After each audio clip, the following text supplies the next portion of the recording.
So a few hours from where I grew up in northeast India is a village called Kongtong.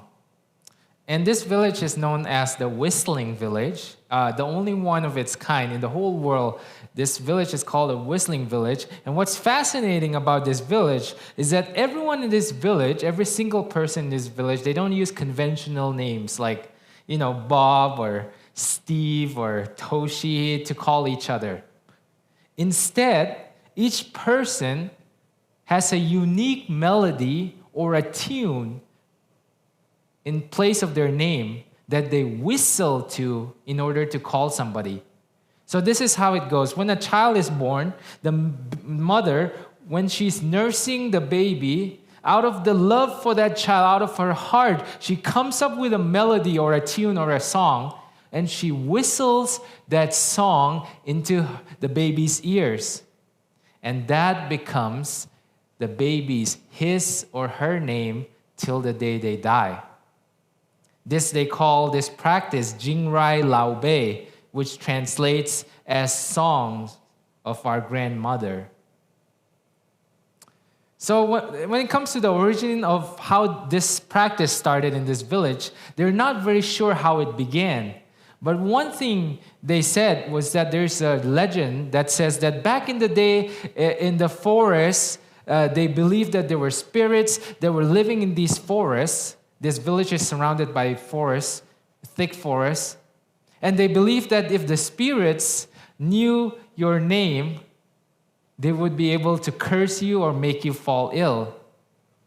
So in order to fool the spirits, in order to trick the spirits, they started to replace names with songs, with whistling. Hearing about this, it got me thinking though, what if you are born in this village and you didn't know how to whistle? What if you actually were tone deaf too? You didn't know how to whistle or you were tone deaf. It'd be equivalent to actually going to a party where there are 650 people, that's the amount of people there are in this village, and every single person knows your name. They come up to you like, hey Steve, hey Toshi, hey Bob. And we've done this. You respond with, hey man, hey bro, hey pal, sup chief? Or maybe if you're in a Christian circle, hey brother, hey sister. Names are important. Names are important. And today, we will see a fascinating story where a slave girl gives a name to God. A slave girl, the only person in the whole of Old Testament to give a name to God. So if you have your Bibles, will you turn to Genesis 16? We will look actually at two passages today, Genesis 16 and 21, and I'll call them Act 1 and Act 2. Both acts are very similar. Both Genesis 16 and 21 are very similar. There is a mistreated servant, an abusive mistress, and a mysterious friend, an angel who appears in the wilderness twice. Let's begin with Act 1, Genesis 16, verse 1. Let's read. Now Sarai, Abram's wife, bore him no child. She had an Egyptian slave whose name was Hagar. So Hagar is a slave girl from Egypt. Remember a few chapters ago, a few sermons ago, we talked about how Abraham detoured from the path that he was supposed to take, and he goes to Egypt. So what this means is that Hagar is probably, almost certainly, must have been part of the gifts that the Pharaoh, the Egyptian Pharaoh, gave to Abraham when he left Egypt. Let's continue reading, verse 2. And Sarai said to Abraham, you see that the Lord has prevented me from bearing children. Go into my slave. It may be that I shall obtain children by her. And Abraham listened to the voice of Sarai. So when God first told Abraham that his descendants will be as numerous as the stars in the sky and as the sand on the shore. You see, when Abraham first heard this promise, Sarai was already 65 years old. When she was 65 and first heard the promise of God, she had hopes. She recognized God as the creator of life. She believed that if anyone, God could be the one who would fulfill this promise. But you see, a decade has passed. It's been 10 years. She's worn out. She feels God has overlooked her. She feels forgotten. And so she finally draws a conclusion that yes, the offspring that God had promised Abraham will come. That offspring will come, but probably not through her. It's probably not going to be through her. So she goes to Abraham, and she looks at Abraham and tells him, so I have a plan. I have a maidservant, Hagar. You know her. I want you to sleep with her, so that I may obtain children through her. And Abraham, like any good husband, says, no, baby, I would never. I only want you. I would never do such a thing. Oh, wait, no, that's not what he says. Abraham says, sure. Freaking Abraham. It's weird to us reading this passage, this part. But you see, the practice of surrogate mother was a common legal and completely culturally acceptable practice in the ancient world for those mistresses who were barren. You see, this wasn't about sex or pleasure, not at all. In the ancient world, you see, you didn't have retirement funds or 401k. So you needed an heir, a child, to take care of you when you were old and weak, and also to carry on your family name, your family legacy. And so this was Sarai's master plan to have children. She was going to give her slave girl to Abraham, and the slave girl would be pregnant, and that child will become Sarai's child.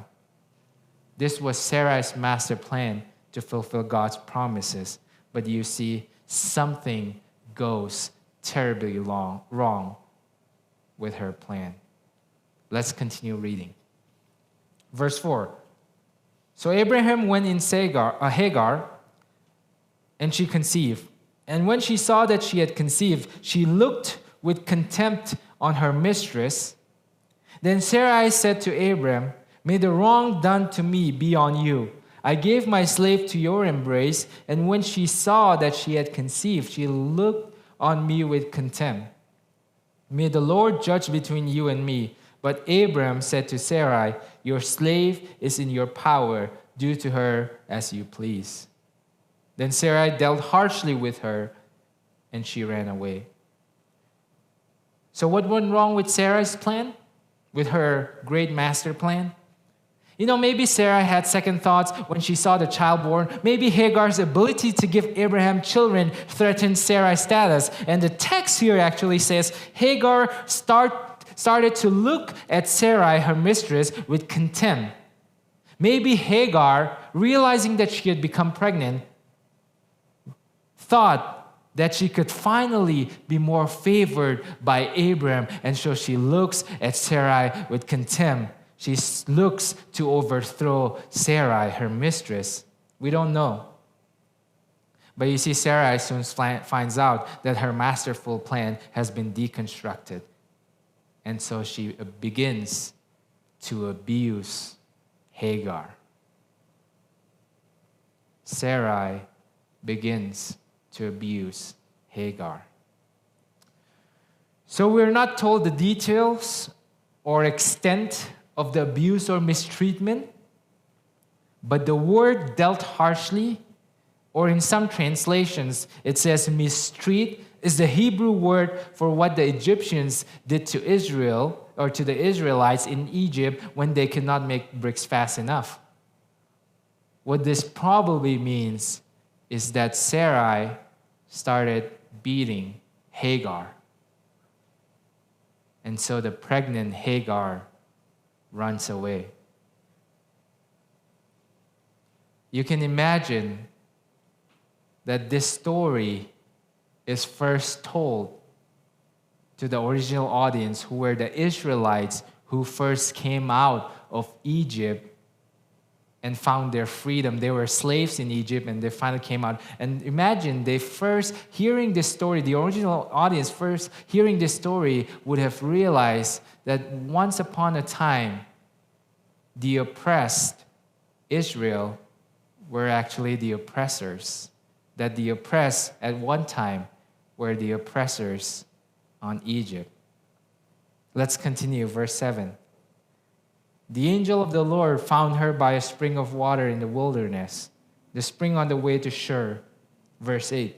And he said, Hagar, slave of Sarai, where have you come from, and where are you going? She said, I'm running away from my mistress Sarai. And then the angel of the Lord said to her, return to your mistress and submit to her. Really?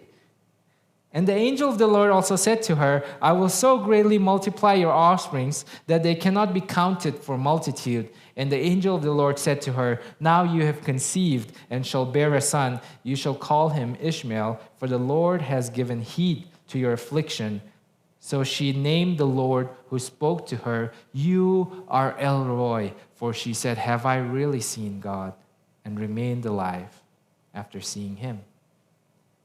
So an angel of the Lord appears to Hagar in the wilderness, and what's mystifying is actually, or what's disturbing to us, is the angel's response to Hagar. You see, the angel tells Hagar, go back to your mistress and submit to her. Like, really? Is that fair? Is that just? You know, it's disturbing for us when we read this passage, because it seems like in this story, God is telling the abused to go back to the abuser. So in this moment, we begin to ask ourselves, in this story, is God actually protecting the vulnerable?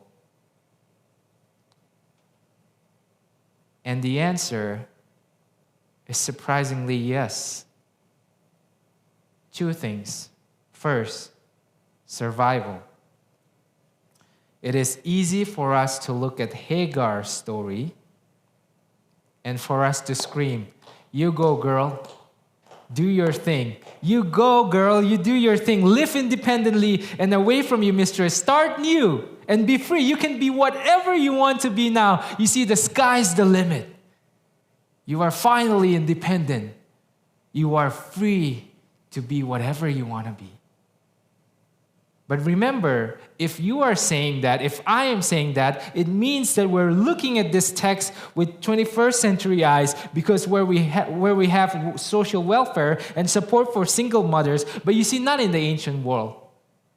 Because if you put on your ancient lenses, we would realize that there is no welfare for Hagar, no shelter, no food bank, no child support. She's as good as dead in the wilderness. And we know in this moment that she's also a runaway slave, a fugitive slave. At the best, what this means is that at the best, she's never going to settle down. In fear, she will always look down at her shoulder. And at worst, she will be caught, sold, destroyed, or killed. There is no protection for her. And God cares about her survival. And knowing that she won't survive in the wilderness, God gives her a difficult command to go back. But in verse 10, God also gives her a promise. In verse 9, God sends Hagar back to her mistress. But in verse 10, the next verse, he sends her back, but not without giving a promise. Which leads to the second reason, covenantal family. Covenantal family. We find out in Genesis 17 that after Hagar goes back, Ishmael is born, and Ishmael gets the mark of the covenant, which is circumcision, which we talked about last week. You see, God makes a covenant with Abraham, and then as a mark of the covenant, tells Abraham to circumcise every male in the family, and Ishmael gets the mark of the covenant. In other words, in returning back, Hagar's son, Ishmael, gets to be part of the covenantal family by receiving the mark of the covenant. And I want to be clear here. No, Ishmael is not the one by whom the nation Israel is going to come and from whom the promised Messiah is going to come. God makes that clear. But Ishmael gets a similar blessing. For God says, I will so greatly multiply your offspring that they cannot be counted for multitude. The chosen and the non-chosen get similar blessing. And that's radical. That's so radical. And Hagar then names God, saying, you are El Roi, you are the God who sees me. And that wraps up Genesis 16, Act 1. Now let's look at Act 2, Genesis 21. When Hagar goes back, Ishmael is born. A few years have passed, and finally, the promised son, Isaac, is born. Genesis 21, verse 8. Let's read. So the child grew and was weaned, and Abraham made a great feast on the day that Isaac was weaned. But Sarah saw the son of Hagar, the Egyptian, whom she had borne to Abraham, playing with her son Isaac. So she said to Abraham, cast out this slave woman with her son, for the son of this slave woman shall not inherit along with my son Isaac. The matter was very distressing to Abraham on account of his son. But God said to Abraham, do not be distressed because of the boy and because of your slave woman. Whatever Sarah tells to you, do as she tells you, for it is through Isaac that offspring shall be named for you. As for the son of the slave woman, I will make a nation of him also, because he is your offspring. So years have passed at this point, and now this messy, toxic household tension reaches a new fever pitch, worse than keeping up with the Kardashians.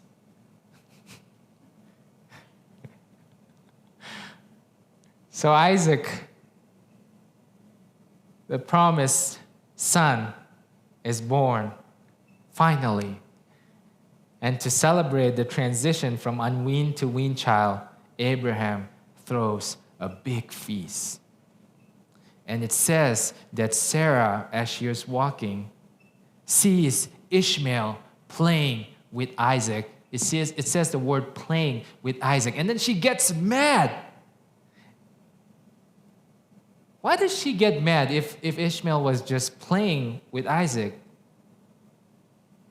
You see, our Bibles with the NRSV translation says playing, but this is bad translation because the original word is shahak, is better translated as mocking him, making fun of him, or laughing at him.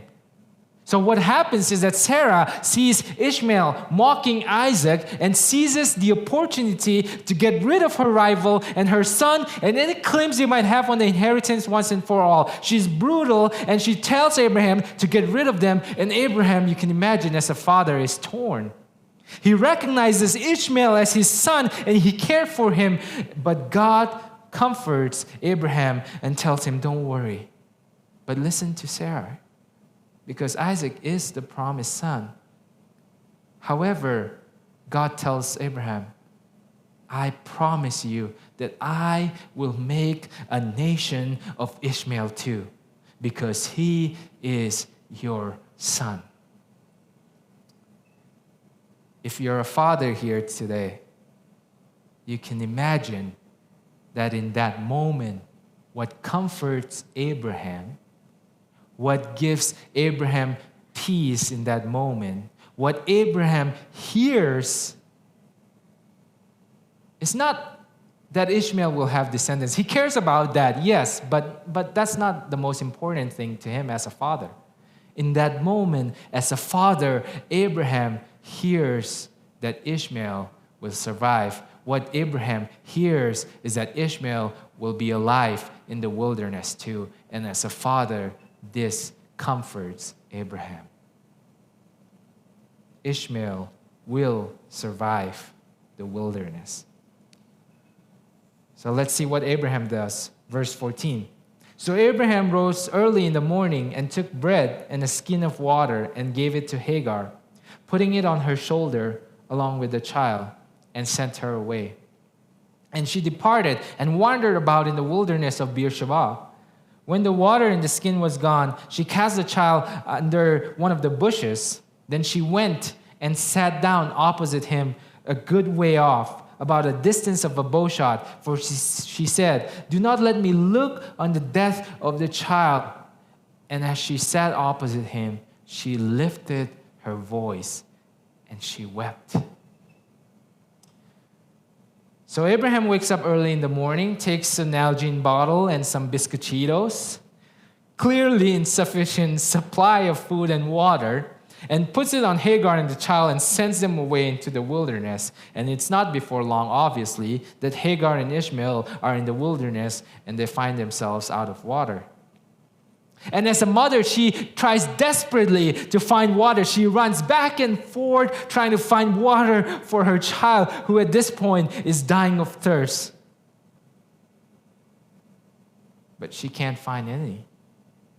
And soon, knowing that there's no chance of survival, Hagar, takes her child and she looks at her child, her only child, who at this point is so weak and dying of thirst. Hagar looks at her only child, and with tears in her eyes, she takes her child and puts him under a bush. And she then goes off a few distance away because she says she can't look at her son suffer and die. And then she just wails and cries out to God. If you are a parent here today, this is such a powerful scene, isn't it? A mother or a parent having to put a child away, knowing very well that there's no hope that this child is going to die, putting the child away so that she would not have to look at the child suffer and die. It's a powerful scene. However, God responds. God responds. Let's see. And it says, "And God heard the voice of the boy, and the angel of God called to Hagar from heaven and said to her, 'What troubles you, Hagar? Do not be afraid, for God has heard the voice of the boy where he is. Come, lift up the boy and hold him fast with your hand, for I will make a great nation of him.' Then God opened her eyes, and she saw a well of water. She went and filled the skin with water and gave the boy a drink. God was with the boy." This is important. God was with the boy, and he grew up. He lived in the wilderness and became an expert with the bow. So in the first wilderness experience in Act 1, Genesis 16, God is a God who sees, right? El Roy. In the second wilderness experience, the one we just read, Genesis 21, you see here, God is a God who hears. God hears the cry of the boy and his mother and shows up. God then opens Hagar's eyes to show her a well of water. And then it ends by saying God was with the boy as he grew up. And as I just said, this phrase is significant. God was with the boy, because it's a covenantal presence, just like God was with Israel, right? God was with the boy is similar to the phrase God was with Israel. What this means is that it shows a God who was in the wilderness with an abandoned mother and her child. It shows a God who was not in a tent, in the comforts of a tent with Abraham, but rather a God who walked in the wilderness with them, with the mother and child. And in the wilderness, he provided a well of water, a place of life for them. In other words, God provided Eden in the wilderness for the mother and the child, and he longs to do that for you as well. So that's Genesis 16 and 21. That's our passage today. It's a powerful story, isn't it? It's a powerful, gripping story. And I want to point out one thing here, is that no one's a hero or a villain in this story. Do you see that? This passage shows people not as 2D characters, but as 3-dimensional characters. Where Sarah, you feel sorry for her, right? You feel sorry that she's barren. But then she starts to mistreat her servant, where she suddenly looks like she becomes a villain. But then Hagar, also you feel sorry, she's a slave girl, but then she looks at her mistress with contempt as well. And then she's cast out and you feel sorry. So you see that this is a messy, toxic household tension and a household relationship. But do you also see how God deals with this situation so gently?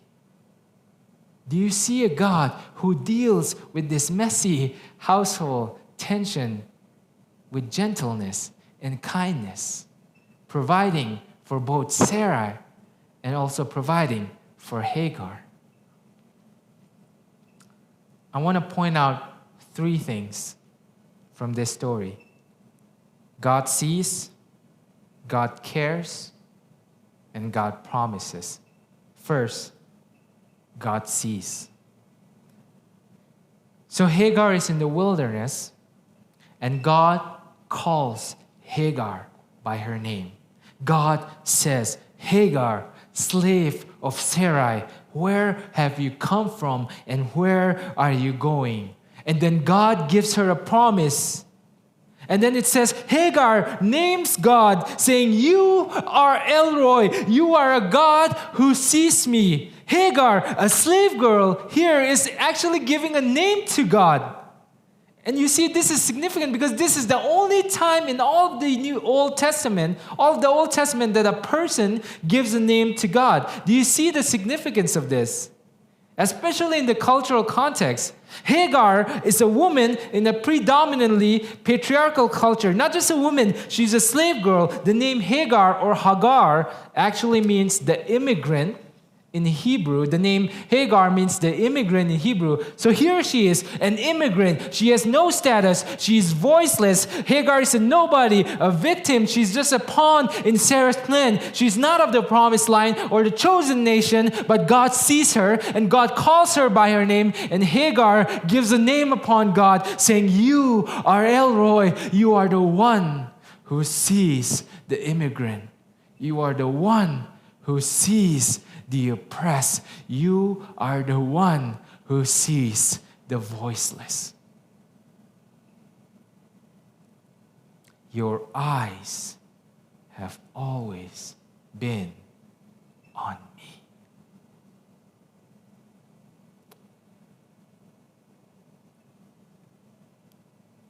One of the very prominent Christian leader, an apologist and evangelist, Ravi Zacharias, was instrumental in my own life. You know, I grew up listening to his sermons and lectures. I admired his knowledge and his charisma, like the way he preached, the way he told stories, the way he spoke. And I felt like I had a special connection with him because he was from India and lived in the West. And so I would relate to the stories he would tell from India. And as a matter of fact, when I went to college in Colorado, his organization, Ravi Zacharias International Ministry, actually gave me a good sum of scholarship. So I was able to go to college in America because of Ravi's ministry. So I admired this man. A few months after his death, an investigation was conducted, and it was revealed that he had years and years of sexual misconduct and assault towards so many women. And he used his power and status to silence the victims. So all this time, while he's been preaching from the pulpit, sharing the gospel, traveling around the world, sharing about Christianity, on the other side, he was also abusing countless innocent, voiceless women. And this news rocked the Christian evangelical movement. Christians and church leaders became worried about the reputation of Christianity movement. Many apologists wondered how the Christian movement would ever recover from this. You see, blogs and articles were written about what this meant for the legacy of Rabbi Zacharias and the legacy of his ministry, and people were worried about the evangelical Christian movement. And I remember that I was really, really sad when this news came out, and I was depressed, and I was processing all of this with Ryan. I remember we were in the back office with Pastor Ryan, and we talked about this. We were processing this. And we talked more, and we processed more, and we got more depressed. And finally, we just sat in silence.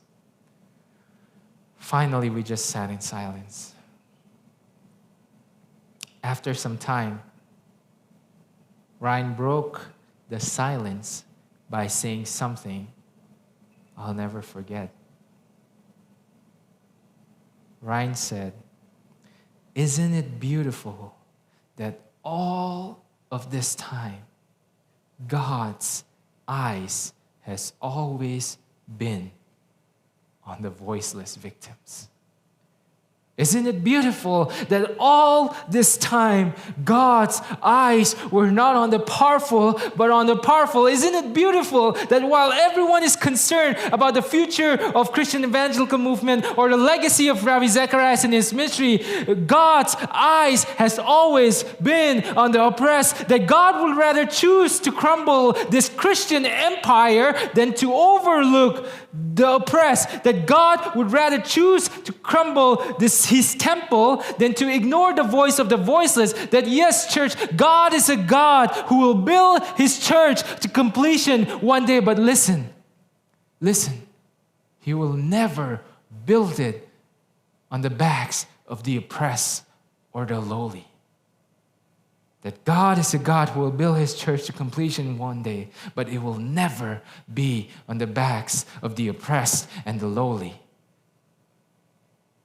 And isn't that such good news for the countless Hagars in the world today?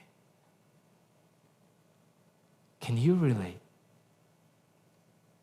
Do you feel unseen? Have you been a victim? Have you been wronged? Here's the gospel. God sees you. God sees you.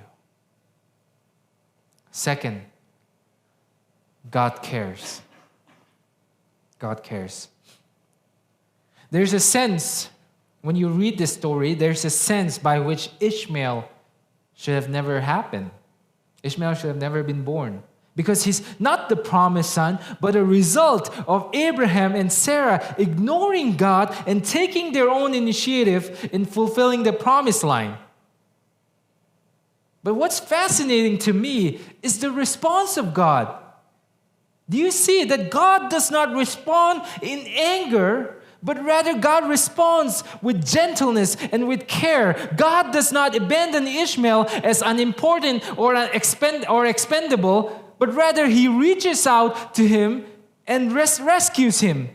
And not only that, God even goes a step further. He not only saves Ishmael and his mother and then leaves the wilderness. No. But rather it says God was with the boy as he grew up, meaning his presence dwelled with him in the wilderness. Church, Ishmael was a child without a father, but God cared for him. And we see this all throughout the Old Testament. God cares for the fatherless. God cares for the orphans. God cares for the widows. We see this all throughout the Old Testament. God's constantly saying to his people, to his chosen people, to care and fight for the fatherless, the orphans, and the widows. That God time and time tells Israel that their worship and singing and music without compassion, justice, mercy, and generosity is not worship at all. God cares for the fatherless. And Ishmael in our story today is the first biblical example. Father Greg Boyle once said, the strategy of Jesus is not centered in taking the right stand on issues, but rather simply standing in the right place. The strategy of Jesus is not centered in taking the right stand on issues, but simply standing in the right place with the outcasts and those closest to the margins. And I'm reminded that there are kids right now in this very moment in our city, in Albuquerque, sitting in the corner of an office like you and I would in the office of a DMV. And they've been there for hours or maybe days, who knows how long. Not to get a license or registration, but to be assigned, finally to be assigned a mother, finally to be assigned a father. Where they come from, their past is abuse and or abandonment, and where they're going, they hope and pray will no longer be abuse or abandonment. Church, orphans are special people of God's care, and they should be of special concern for Christians as well. And this does not necessarily mean that all Christians should adopt or take on a foster child, but you see, all of us can help. If you don't adopt, do you know someone who has?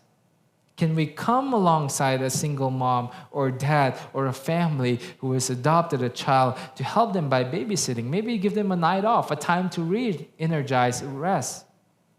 Can we provide meals during difficult times? Church, if we call ourselves family, that's the first step. That our eyes may be open to those who are on the margins, and that we may stand with them. Church, my hope is that we may be a people, we may be a church who concern ourselves not with taking the right stand on issues, but simply standing in the right place. Simply standing in the right place, because that's where we'll find God. Third, God promises. God cares, God sees, God cares, and God promises. As we read the book of Genesis, as we go through this series of Genesis, and if you continue to read into the rest of the Old Testament, you'll see that God will make promises, or God have made promises, and God will continue to make tons and tons and tons and tons of promises. God, in our story today, promised Ishmael that his descendants will become a great nation. We saw in Genesis 3 earlier in our series, after Adam and Eve sinned, God promised that an offspring from the woman will one day crush the head of the serpent. In Genesis 8, God promises Noah that he will never send a flood to destroy the earth again. In Exodus 19, at the foot of Mount Sinai, God will promise his people Israel that they will be his treasured possession. Later in 2 Samuel, God will promise King David that he will always have a descendant on the throne forever. You see, these are just some examples besides many others that God makes in the Old Testament. And this is important because in the New Testament, Paul shocks his audience by saying that Jesus is the fulfillment of all of these promises. That no matter how many promises God has made, they are, each and every one of them, are yes in Christ. How do we know this? Because Jesus is the offspring of the woman who once and for all crushed the head of the serpent. Jesus is the one who has come to save the world, not destroy it. Jesus is the true Israel who is God's treasured possession.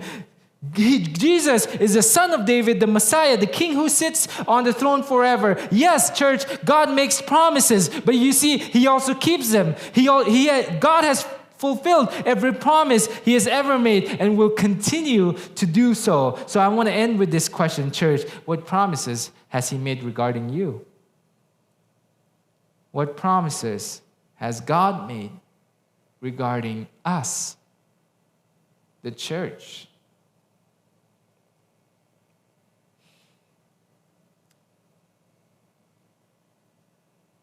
Christ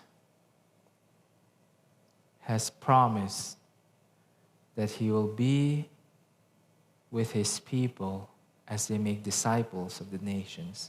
Christ has promised that he will be with you to the very end of the age.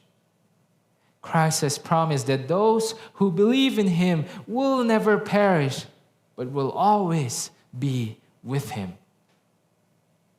Christ has promised that he will send the Holy Spirit, and this Holy Spirit will be with you and will live in you and will sustain you till the end of your life.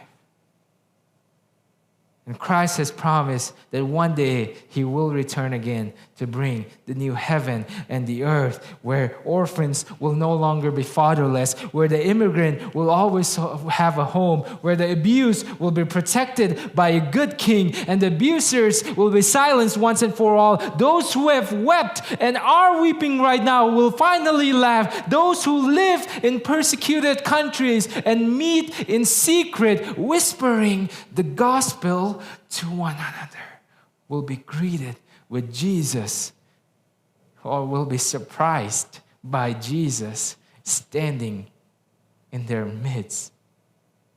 And he will show them his pierced hands and his pierced feet. And he will look at them and tell them, there's no need to hide anymore. Those who are lonely will forever have a friend. Church, if this morning you find yourself in the wilderness, if this morning you find yourself in the desert, in pain, in sorrow, in grief, in doubt, Jesus says, I've been there. Jesus says, I've been there.